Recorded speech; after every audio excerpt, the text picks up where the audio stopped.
Thoughts of Bilal, অনেকের আব্বা content creation জগতে। আমার শিষ্যদের বাবা না, কি বলে শুনেন। ঠিক আছে? শিষ্যরা সম্মান করে, বাবার সমতুল্য সম্মান করতেই পারে।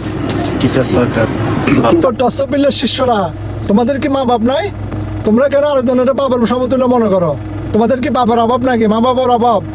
হাই রে পোকা জাতি রে, হাই রে পোকা মানুষ। অনলাইন জগতে কারো কি শিষ্য আছে রে ভাই? এটা হচ্ছে পোকা মানুষের কথা, পোকা মানুষের কাজ। অনলাইন জগতে কিসের পালার শিষ্য? সোজা বাংলা কিসের পালার শিষ্য? হ্যাঁ, এখানে শিষ্য কাউকে মনে করে? আবার এই অহংকার বাড়ি গেছে বেলাল ভাইয়ের। আমি খুব ভালো জানতাম বেলাল ভাইকে, খুব ভালো জানতাম, কিন্তু ওনার অহংকারের কারণে উনি অধপতন। যে অহংকার করবে অনলাইন জগতে সে অধপতন। এ ভাই, এই জগতে বুঝছেন, কেউ বড় না, কেউ বড় না। সবাই, আমি মনে করি যে আল্লাহ তাআলা সবাইকে এক সমান বানিয়েছেন পৃথিবীতে। যদি আপনি নিজেকে নিজে বড় মনে করেন, তাহলে আপনার অধপতন শুরু হয়েছে আজকের থেকে। মনে করবেন যে অধপতন হয়ে গেছে, আপনি অলরেডি 80% অধপতন হয়ে গেছেন। আপনার শিষ্যরা কিন্তু এখন থেকে আপনাকে জুতা মারবে, মনে রাখিয়েন।